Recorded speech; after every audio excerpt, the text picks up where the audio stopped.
Neraka, pernahkah mereka menikmati surga? Tidak ya Allah.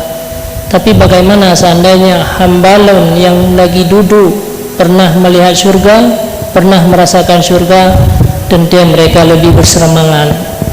Seandainya dia pernah terasakan nikmat surga bacut mentang, seandainya dia pernah terasakan neraka jahanam yang begitu pedih, sungguh kita lebih bersemangat untuk mengadakan majelis-majelis ilmu. Sejauh berangkadu kilometer mentang kadang-kadang kita akan hadir pada tempat itu. Jadi inilah tempat yang dirahmati oleh Allah. Tempat yang laginya itu merupakan tempat yang dinaungi oleh segala malaikat-malaikat. Akhirnya Allah menyampaikan kepada malaikat, ya malaikati ushidu, hari ini aku menyaksikan kepada kalian bahwa aku telah mengampuni dosa-dosa mereka. Ini harapan daripada katanya. Selesai katanya daripada pengajian, berangkat daripada tempat yang mulianya untuk katanya termasuk orang-orang yang telah diampuni segala dosa. Ini harapan daripada katanya manduk. Orang-orang yang beriman hidup katanya orangnya pi dalam kalangan orang-orang yang beriman. Padahal tidak jauh berbeda katanya dengan orang-orang kafir.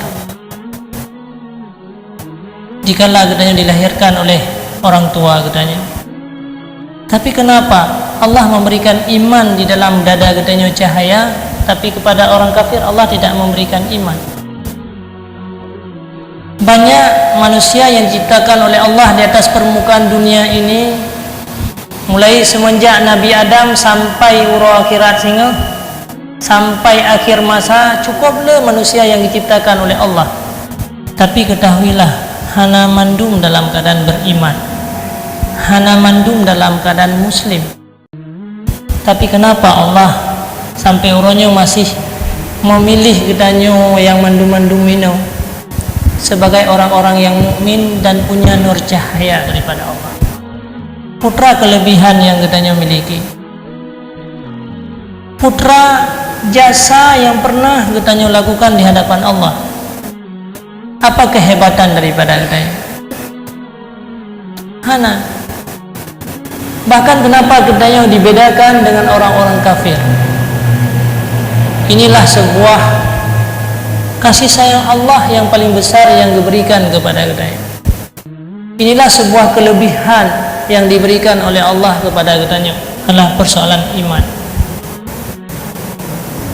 Karena jauh sebelum katanya dilahirkan seperti lagi rupa, jauh sebelum katanya tercipta, maka Allah kalian necok zuriat-zuriat ubena manusia yang akan lahir. Kalian necok nusut zuriat mandu. Katanya gesut zuriat daripada urunsi katanya. Urunsi katanya gesut zuriat daripada nenek-nenek katanya. Dan seterusnya dan seterusnya. Akhirnya Allah Subhanahu wa taala meletakkan zuriat-zuriat di hadapan beliau.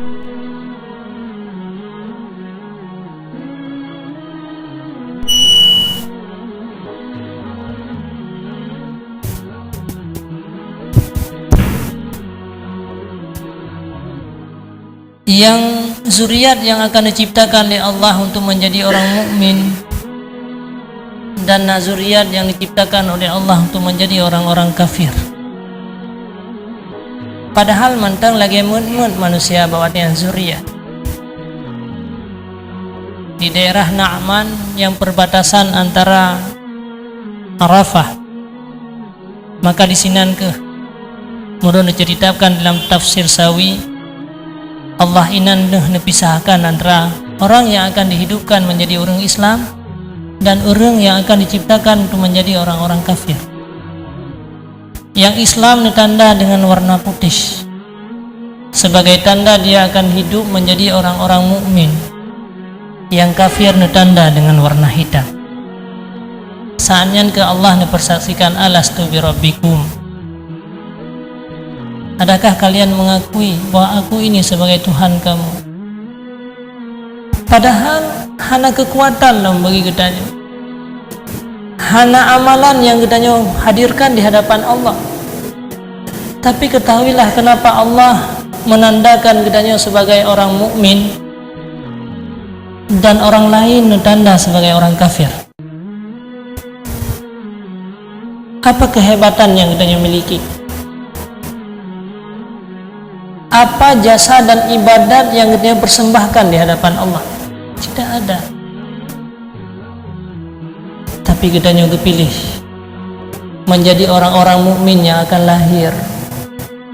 Keluarga kita gepuduk juga sebelah kanan kita dengan warna putih menjadi orang mukmin yang lahir. Saudara-saudara kita mendung, dia akan menjadi orang-orang mukmin yang akan lahir.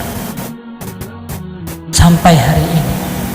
Sampai uronyo tanya termasuk orang-orang yang dilahirkan oleh Allah dalam keadaan beriman kepada Allah. Islam dan cahaya imannya sampai kepada anak-anak tanya uronyo dirasakan nur keimanan dan cahaya dalam hati masing-masing. Sebuah kasih sayang Allah yang sangat luar biasa kepada kita, yang menjadi catatan bagi kita. Apakah sanggup iman yang merupakan nikmat yang paling besar yang diberikan oleh Allah kepada kitanya uronyo, kitanya pertahankan sampai akhir daripada kehidupan kitanya. Iman yang selamanya berada dalam hati kitanya cahaya, pukul kitanya padamkan dalam hidup kitanya di dunia, memada cahayanya akan hidup lagi ibarat panyon, akan kitanya padamkan seumur hidup di dunia, kemudian kitanya wawro akhirat dalam keadaan kelam. Na'udzubillah summa na'udzubillah. Ini tergantung kepada kepribadian kitanya uronyo, tata cara kitanya menjalani kehidupan. Maka semakin kuat iman seseorang, semakin kuat cahaya. Semakin banyak orang beribadah kepada Allah dan berubudiyah kepada Allah, semakin kuat cahaya iman.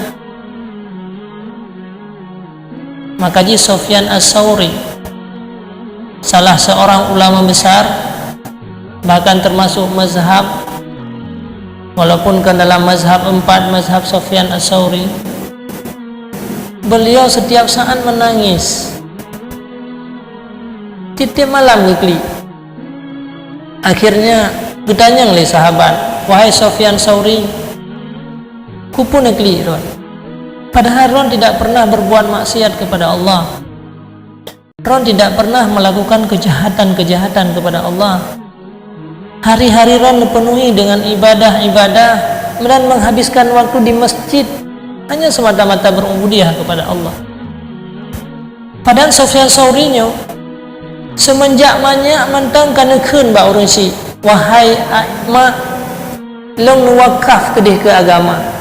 Baiknya hanan doa kata au ke kibat nuwakaf long ke agama. Maka wate kalian wate sa raya Sufyan Ats-Tsauri le urang si, maka hanya lon kata kalau wakaf ke agama, bedah berangkat untuk mengembangkan agama dan be'wali. Nyamban ketulusan seorang ibu terhadap anaknya untuk memperjuangkan agama. Dan semenjak kecil, karena tanda-tanda kebaikan kepada Sufyan Ats-Tsauri.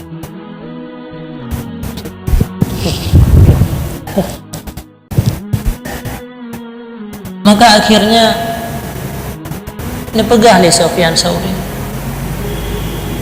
Long yang lung takuti adalah wadesaan akhir daripada kehidupan long. Mampukah imannya long pertahankan jikalau saat-saat sakaratil maut yang akan long rasakan atanya? Mampukah iman yang selamanya long titipkan? Kenapa nyeri?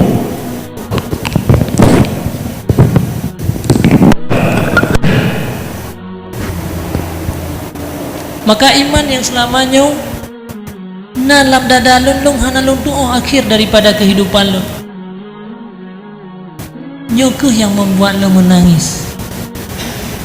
Sandai jih lung wate mati dalam keadaan kufur, maka tidak ada arti sama sekali kehidupan yang lung alami selamanya, apapun yang lung miliki orangnya. Pemandang yang lung miliki sama sekali hana arti. Nyokeh yang menakutkan daripada lo, daripada segala persoalan-persoalan dalam hidup lo. Maka wadenya ke nyokeh yang sabi-sabi ketakuti. Mungkin uronyo tanya sendiri kadang-kadang yang sangat sedikit tanya melakukan ibadah kepada Allah, hana pernah tertakuti tentang iman tanya. Bahkan tanya dalam keadaan bebas dan santai dalam menjalani kehidupan. Padahal betapa besar persoalan yang akan kita hadapi di masa yang akan datang. Manusia dikala sakaratil maut, maka semua pikiran-pikirannya akan hilang. Seperleh pikiran gadah pada saat sakaratil maut. Maka dia akan terucap apa yang sering dia kerjakan di dunianya. Karena matinya adalah ibarat tanya melumpuh.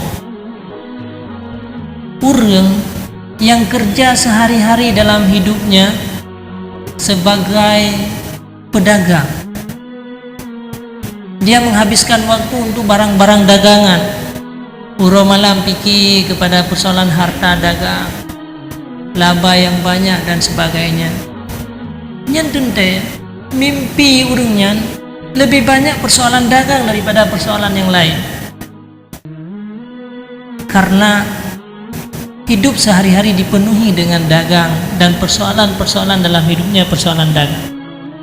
Orang yang berprofesi sebagai petani, yang tiap hari dia ke sawah dan ingin mendapatkan hasil sawah yang le, maka dikala yang tingun, maka persoalan sawah dalam pikiran, bahkan mimpi persoalan sawah jauh lebih banyak daripada mimpi persoalan yang lain.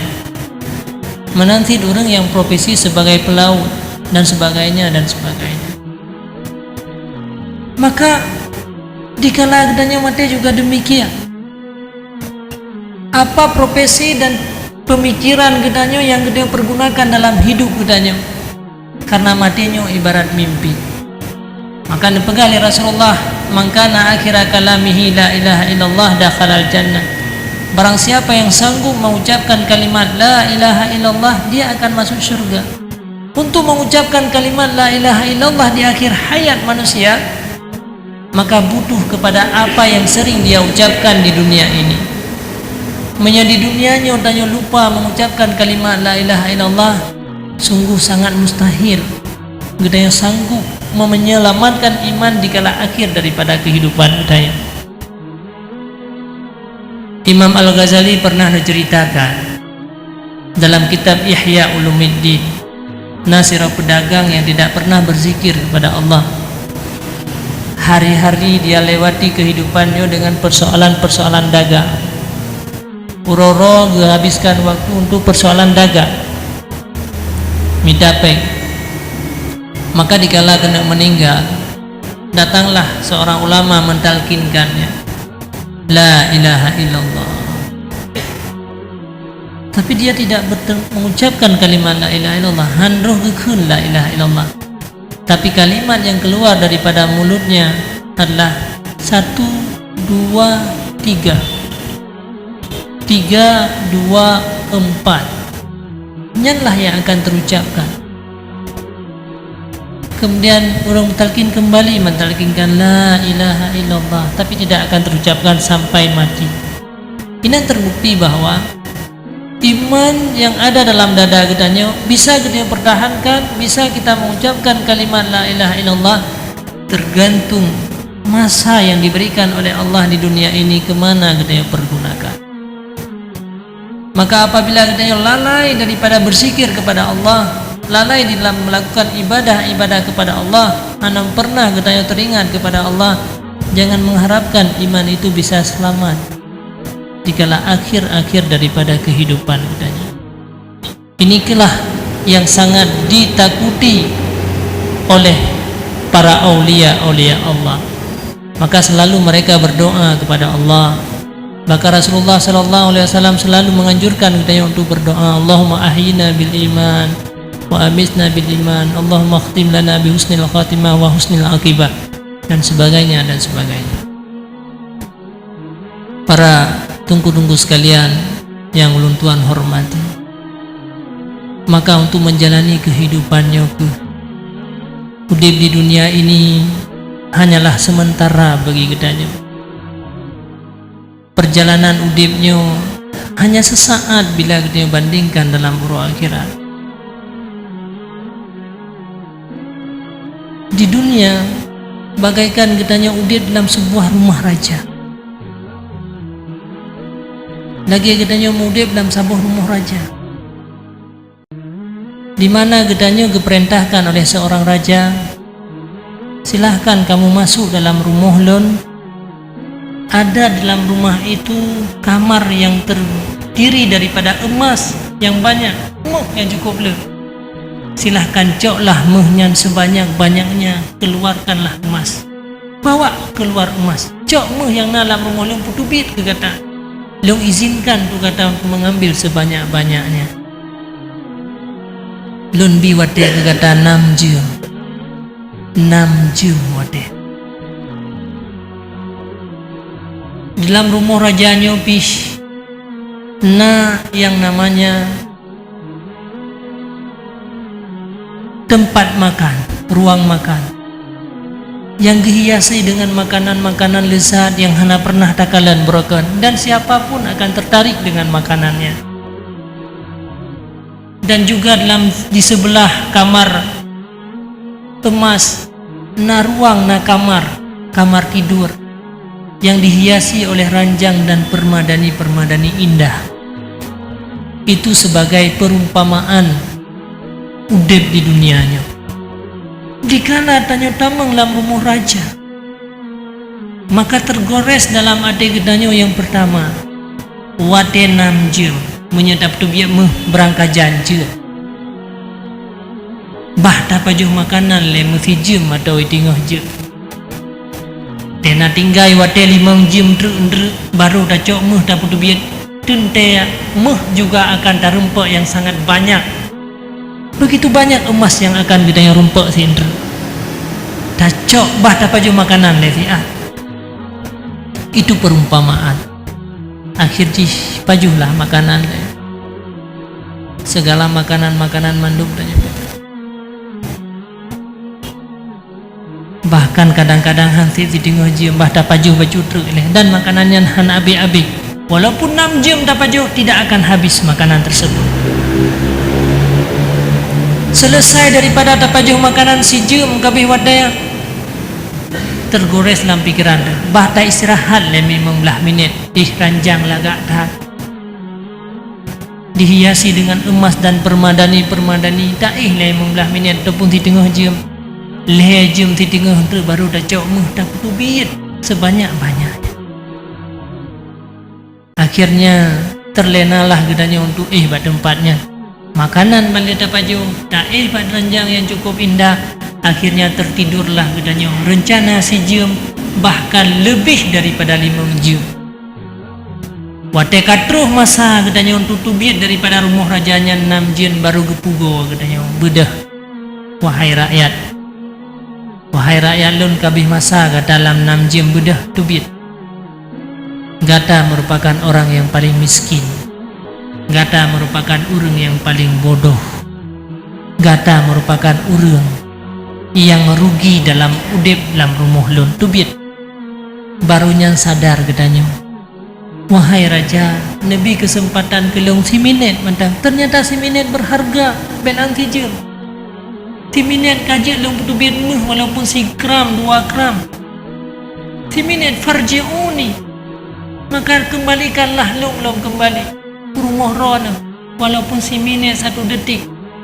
Untuk long melakukan ibadah, untuk long cok muh sebanyak-banyaknya bebek mungkin si minit si detik mentang dia si hanali masa gepaksa gedanya untuk tubit gepaksa gedanya untuk tubit hanjil dia tinggallah rumah raja. Maka tubit gedanya dalam keadaan miskin hana tamesa puna hana muh masih keram bisa jantung. Padahal perjalanan gedanya cukup jauh pada tubit dari rumah raja. Belaan si keram kadang-kadang 30 kilo golong dentesip. Maka saatnya ke baru rugi gedanya. Padahal umi-umi dan ayah-ayah lun sekalian, seandainya pada tatamang dalam rumah raja muno tacok jumu sebanyak-banyaknya tak putubit. Tapaju makanan hanya untuk menguatkan gedanya mentang menganjir tak tubit mu. Watekah tapaju makanan baju tirara tapi yo tak tubit lemu.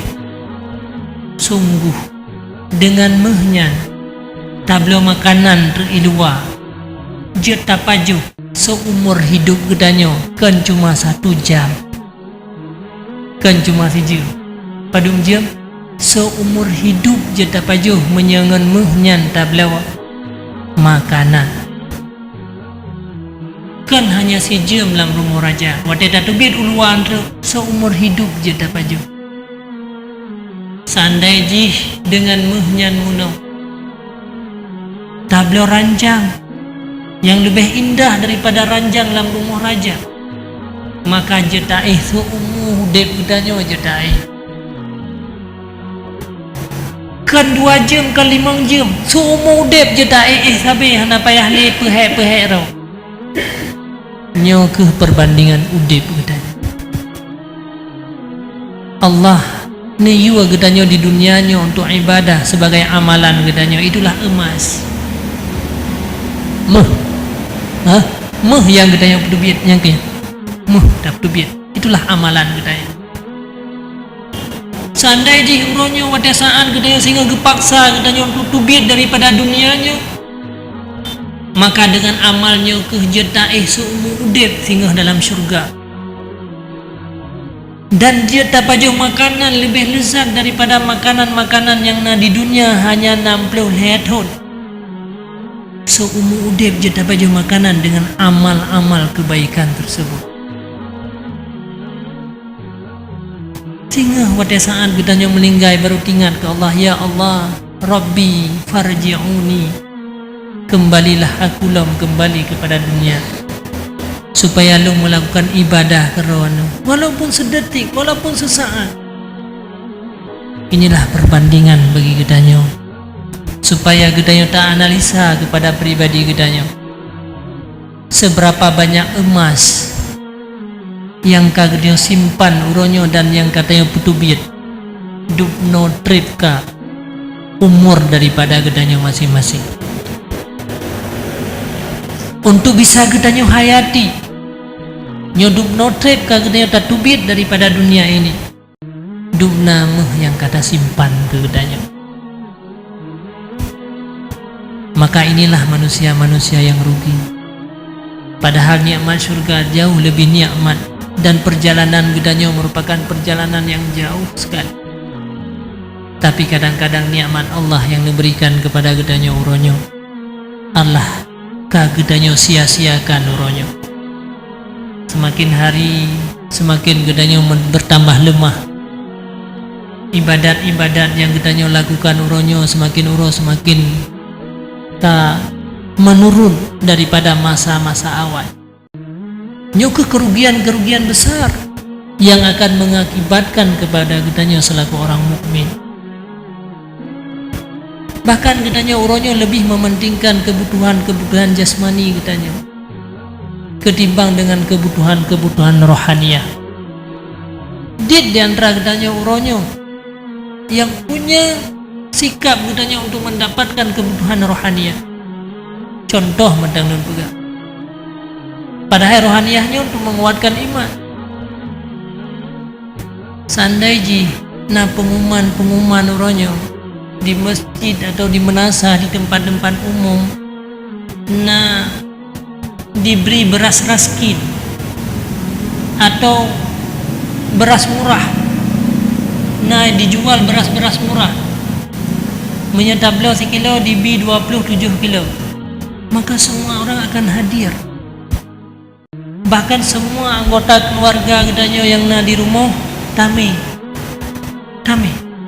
untuk mendapatkan beras raskin per individu tablo sekilo ibi 27 kilo. Mandung dayo tame. Kemelasa hadir semua. Menyena kakak serbero 999 akan hadir. Yang hana tame yang dia balahi kadang-kadangnya hana mungkin tame.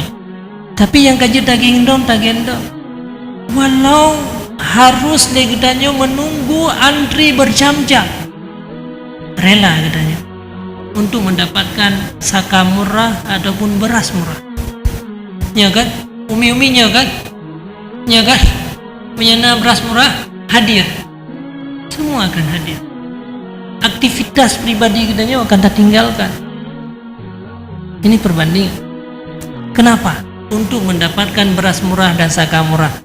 Padahal dalam 1 bulan beras murah dan saka murah yang gedanyo dapatkan habis, dia akan menjadi kotoran. Tapi amal murah siapa yang hadir? 1 rakaat gedanyo melakukan sembahyang kepada Allah, Allah akan memberikan 27 pahala. 1 kebaikan yang kita membantu orang lain, Allah akan melipat ganda 600 sampai 700. Berapa orang yang hadir untuk salat jamaah? Padumron ada antara gedanyo yang membawa anak-anak kita untuk melakukan ibadah salat berjamaah. Sehingga tapu buat 27 balah. 1 rakaat 27. Siapa yang ada hadir hari ini? Padahal inilah yang akan membawa kebaikan yang lama sampai urang akhirat. Sementara makanan muno dia akan habis semasa dalam jangka 1 bulan. Tapi nyo akan menjadi amal kita, kebaikan gedanyo berapa ratus tahun dalam kuburan. Kita bisa menikmati keindahan jamaah. Yang urung-urung dalam kuburan uronyo ya. Lihatlah tubuh-tubuh mereka. Hanale tubuh yang disayangi selamanya. Tubuh yang selamanya dipenuhi dengan saka murah yang menghabiskan waktu, meneladani dan melakukan perbuatan-perbuatan untuk menyehatkan tubuh. Tapi tubuh itu kemana? Tubuh uronyo sudah menjadi makanan ulat. Berjuang gedanyo semasa hidup hanya untuk menyehatkan ulat-ulat yang ada dalam kuburan. Inilah perjalanan Udaib katanya sebagai perbandingan. Padahal ia saka murah dari jauh katanya tadi pengumuman hadir ke masjid sih. Jamaah itu hanya 10 menit, hanya 15 menit ditambah dengan zikir. Tapi kita tidak rela. Emas itu akan berangkat dengan begitu saja. Jamaahnya yang menjadi modal katanya dia akan hilang. Tanya yang nak umur 20 tahun kali balik sudah melewati. Nah yang 50 tahun kali balik sudah melewati emas itu. Mungkin saka murah tidak pernah terlewatkan katanya. Lihatlah kehidupan Tanyo yang sebenarnya hari ini. Makanya kalau seandainya kita mendengar sejarah Sya'ban, salah seorang daripada sahabat Rasulullah sallallahu alaihi wasallam,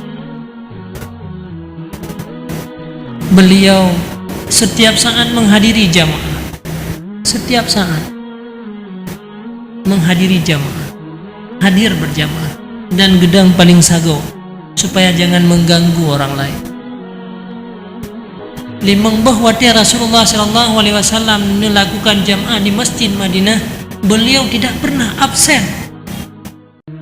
Nedubit bahwa dia subuh, nunggu bahwa dia malam selesai daripada jamaah. Bak subuh Rasulullah ni paling dahulu ke Sya'ban. Hana terus Sya'ban bauronya. Nupreh ni Rasulullah bela semayang. Kadang-kadang Sya'ban putra le halangan bajud bara'uh. Sayang gue yang tinggal jamaah. Nyanban kasih sayang Rasulullah kepada umatnya. Baik sampai tertinggal jamaah para sahabat-sahabat. Akhir ji waktu subuh karab abe hana terus dalam Sya'ban dipekasi Rasulullah. Kadang Sya'ban pupul le halangan hana mungkin dah prehli ino katanya langsung melakukan salat subuh berjamaah. Ketakut-takut itu biat waktu selesai daripada Rasulullah salat subuh, maka ditanya oleh Rasulullah, adakah di antara kalian yang mengenal Sya'ban? Nah di antara kata yang tadupu apakan Sya'ban uronyo hana hadir, hana mesiro sahabat yang suud, mesiro hana satu. Kemudian nah di antara kata yang tadupat par rumah Sya'ban, akhirnya tunjuklah siro sahabat lun dupat Rasulullah par rumah Sya'ban bedah berangkat. Berangkatlah Rasulullah sallallahu alaihi wasallam lihat sembahyang subuh terus kedih rumah Sya'ban adalah kaidah membuat duha. Kira-kira lejem perjalanan dari masjid ke rumah Sya'ban, lejem perjalanan. Itu kedih Rasulullah toto pintu assalamualaikum waalaikumsalam. Tanya oleh Rasulullah Sya'ban ho tanya mbak rumah karena hadir kuno ke masjid. Menjawab di rumah Sya'ban, Sya'ban kan meninggal dunia.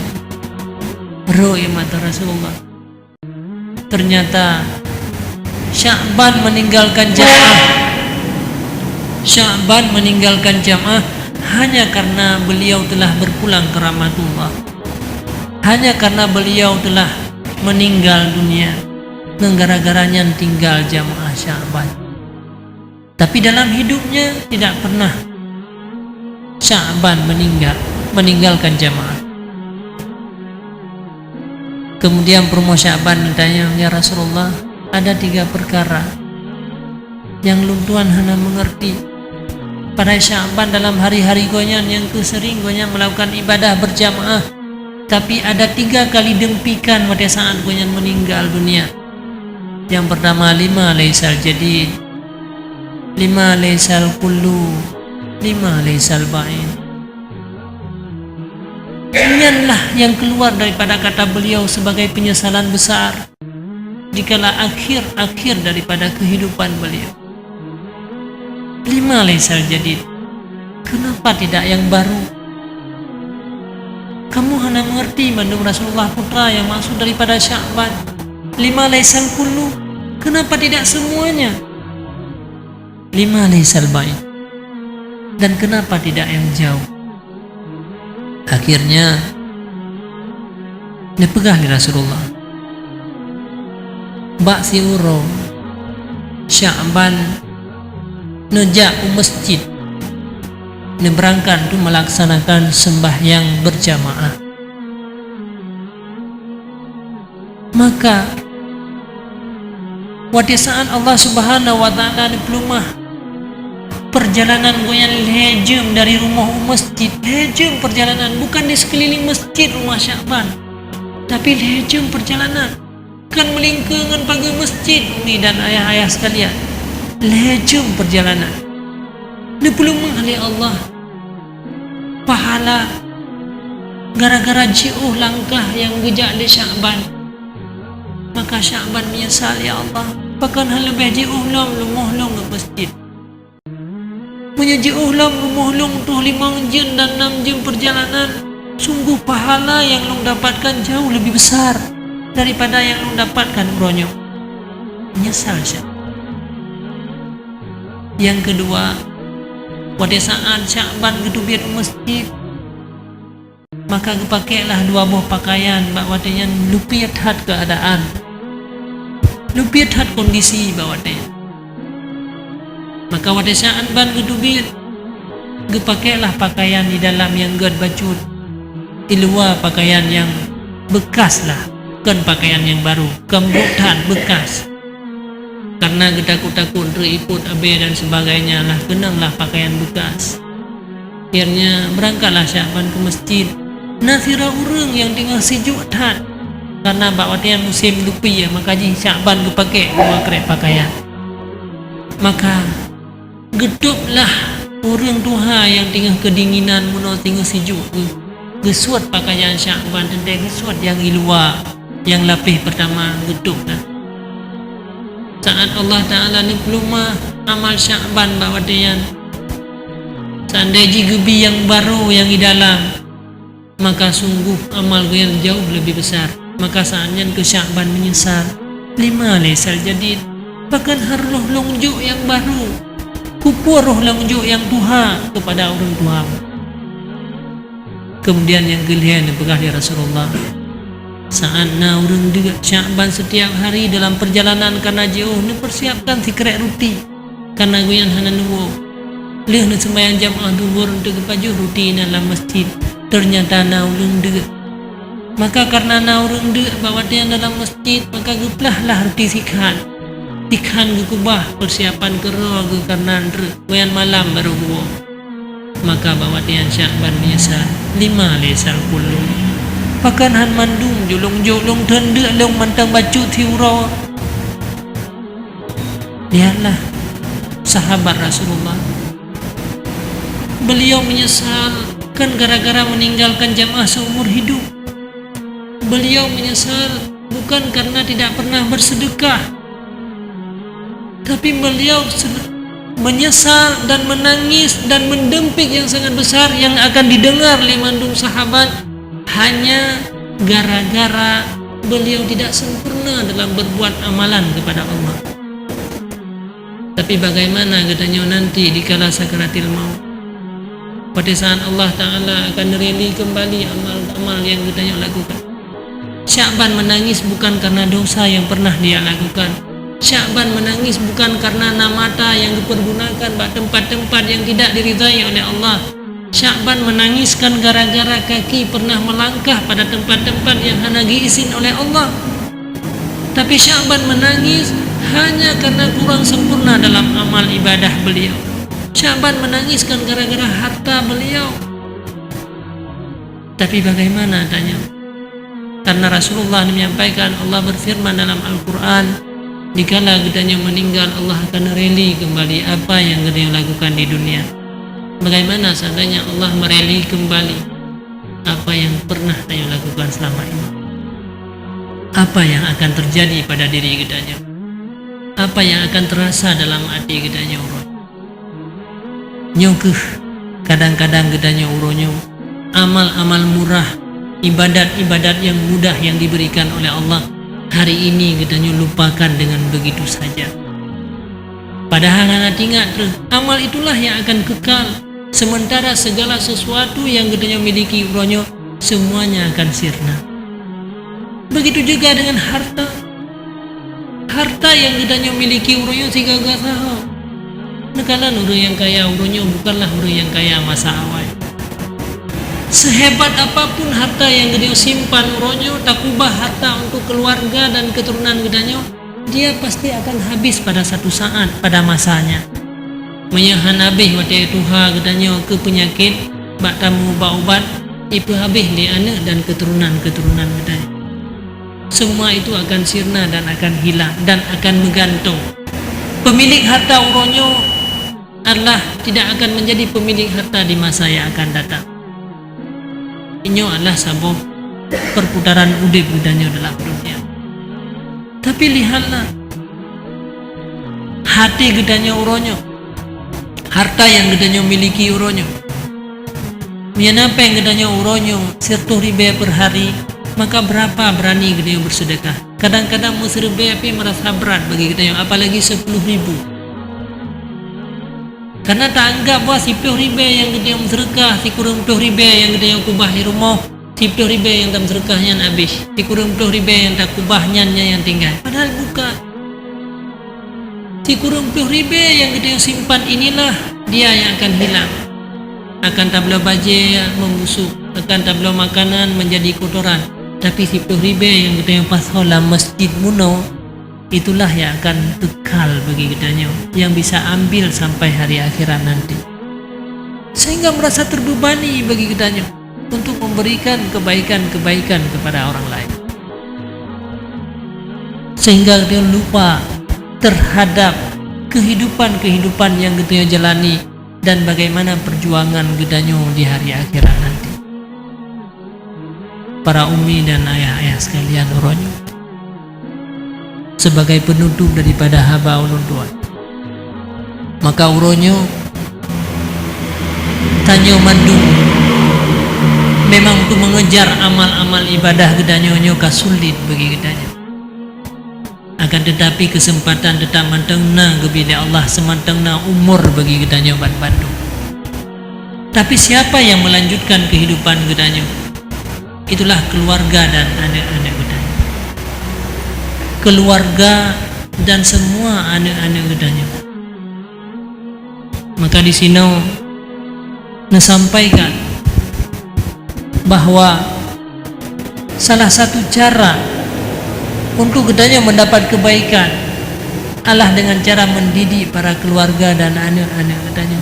Mereka lah yang akan melanjutkan kehidupan gedanyo. Gedanyo pada tahun sapotru akan berangkat. Tapi so yang tinggal di dunianya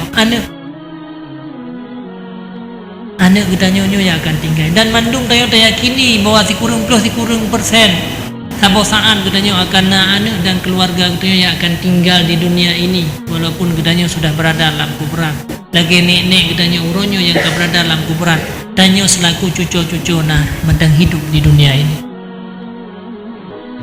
Dan berdadu pula gedanyo bahwa anak gedanyonya adalah tubuh gedanyo.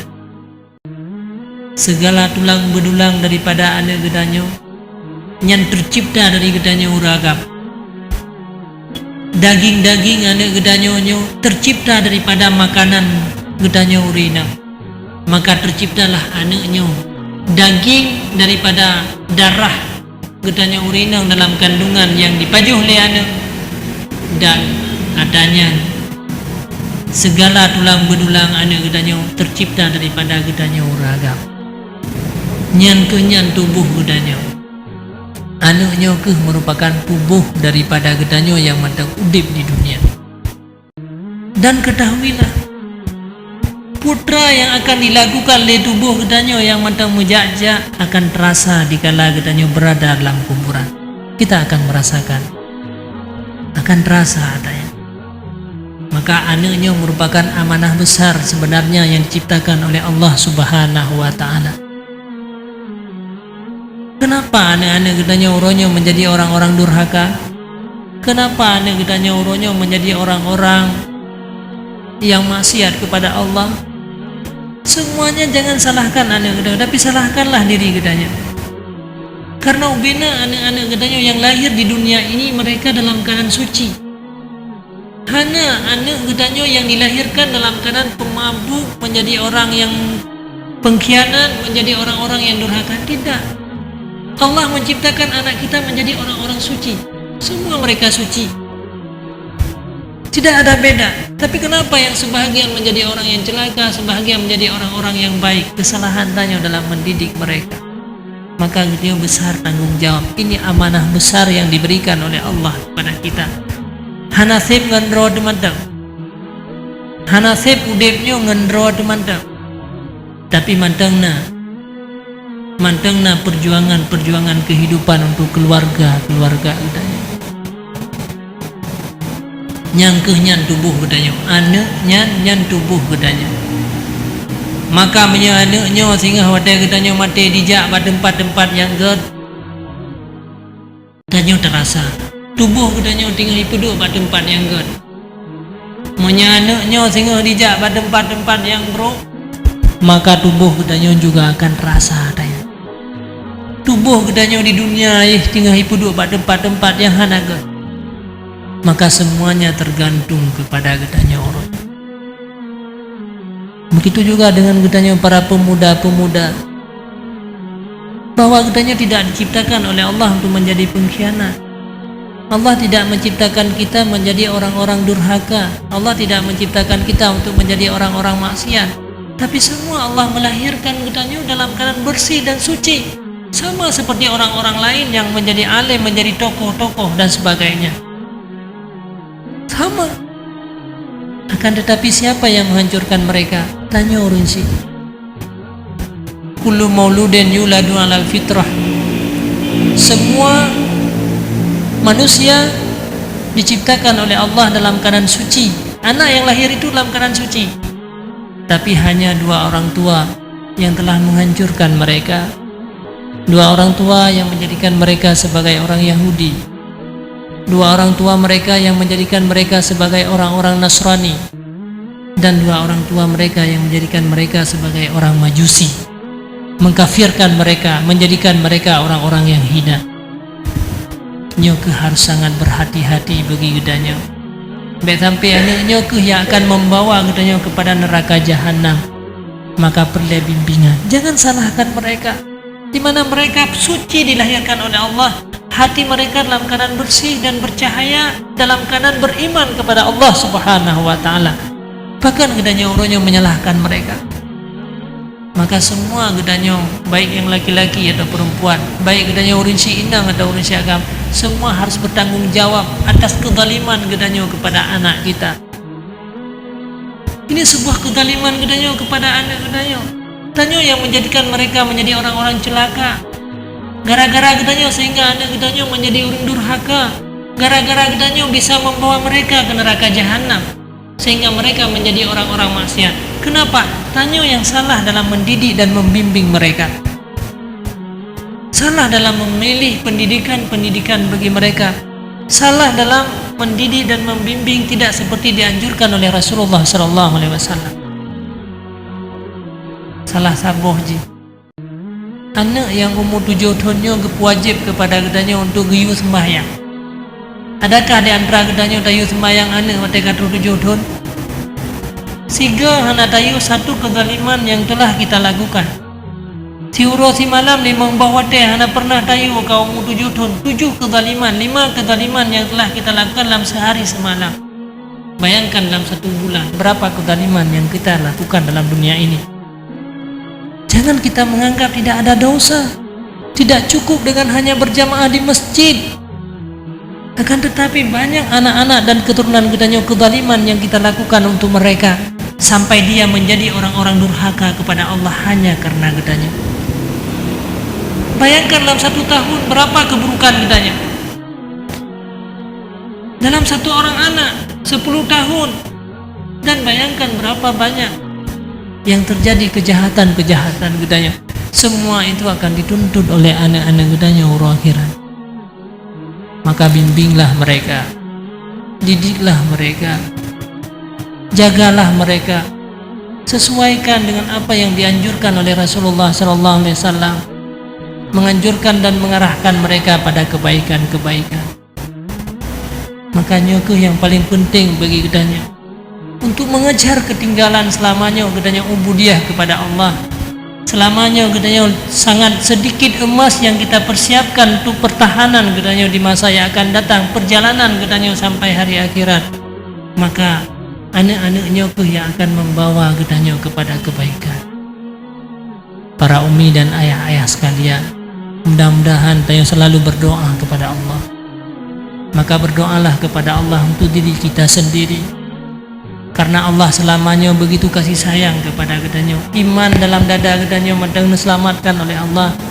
Dalam dada anak katanya walaupun anak katanya orangnya kena narkoba dan sebagainya, tapi mereka masih mempunyai iman. Maka berdoalah kepada Allah Subhanahu wa taala. Rasulullah menganjurkan katanya setiap habis sembahyang, Allahumma a'inna ala dzikrika wa syukrika wa husni ibadatik.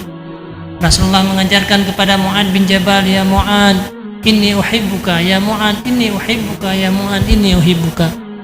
Wahai Mu'ad, aku sangat mencintai engkau wahai Mu'ad. Fala tada'anna inda duburi kulli salatin Allahumma a'inna ala dzikrika wa syukrika wa husni ibadatik. Berdoalah kamu, jangan pernah engkau meninggalkan ya Mu'ad. Berdoalah kamu, ya Allah, Allahumma a'inna, bantulah aku ya Allah, ala zikrika, di atas berzikir kepada engkau, di atas ibadah kepada engkau. Dan jadikanlah aku sebagai orang-orang yang hamba-hambamu yang baik, sebagai husni ibadatik, dan orang yang paling baik di antara hamba-hambamu. Begitu juga dengan keturunan-keturunan budaya. Maka mudah-mudahan Allah Subhanahu wa taala akan diberikan taufik kepada gedanya, pada keluarga gedanya, keturunan-keturunan gedanya, memberikan kesadaran kepada gedanya, iman yang selamanya kagum titipkan oleh Allah, supaya gedanya lebih sadar. Silahkan beramallah dengan apa yang pernah gedanya lakukan selama ini. Jadinya kemantang yang bisa Tuhan sampaikan, menyana ingin bertanya ataupun persoalan, mudah-mudahan Allah Subhanahu wa taala memberikan kebaikan kepada gedanya.